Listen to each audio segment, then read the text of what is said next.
Puriyo ng Panginoon. Salamat po at nandito po tayo mag-aaral ng kanyang mga salita. Alam ba natin kung bakit tayo talaga nabubuhay?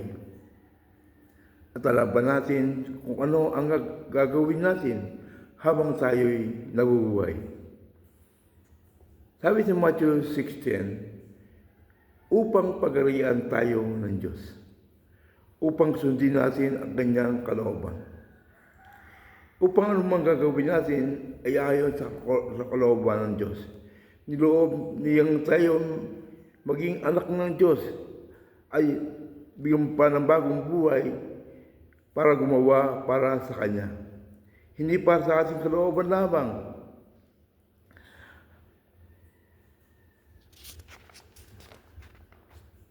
Dapat malaman natin na ang buhay natin ay hindi natin hawak. Kung ano ang mangyayari sa taong ito, ipagkatiwala natin lagi sa Kanya ang bawat oras, araw at bagong taon sa Kanya. Ang Diyos lamang ang tunay na nakakaalam ng ating buhay. Kaya dapat tayong lumapit sa Kanya at umasa sa Kanya. Hindi sa ating mga sarili. Dapat na lagi natin sundin ang Kanyang kalooban. Wala tayong magagawa kung hiwalay tayo sa Diyos. Kalooban niya tayo mabuhay. Kalooban niya na tayo pagpalain. Hindi masama kung tayo ay gumagawa ng mga bagay upang tayo ay kumita. Mga dakal, magtrabaho, kalooban niya yon. At para tayo ay mabuhay at makakain.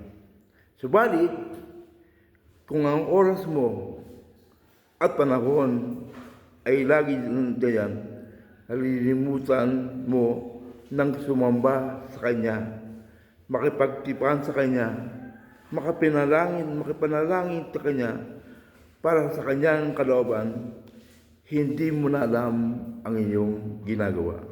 At alam mo ang ginagawa mo. Dapat na alam mo na mabuti para sa Diyos na ikaw ay gumagawa ng Kanyang kalooban. At ito ay iyong ipinamumuhay. Kaya tayo nabubuhay para sa Diyos lamang. Ibigin mo ang Diyos, ibigin ang iyong kapwa, gaya ng pag-ibig mo sa iyong sarili. Baka matagal mo lang alam ang paggawa ng mabuti, pero hindi mo nagagawa. Sabi sa salita ng Diyos, ikaw ay nagkakasala.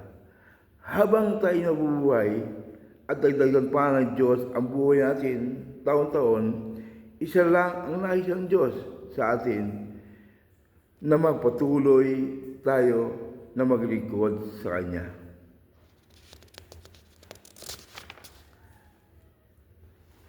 Purihin pong Panginoon. Purihin po ang salita ng Diyos.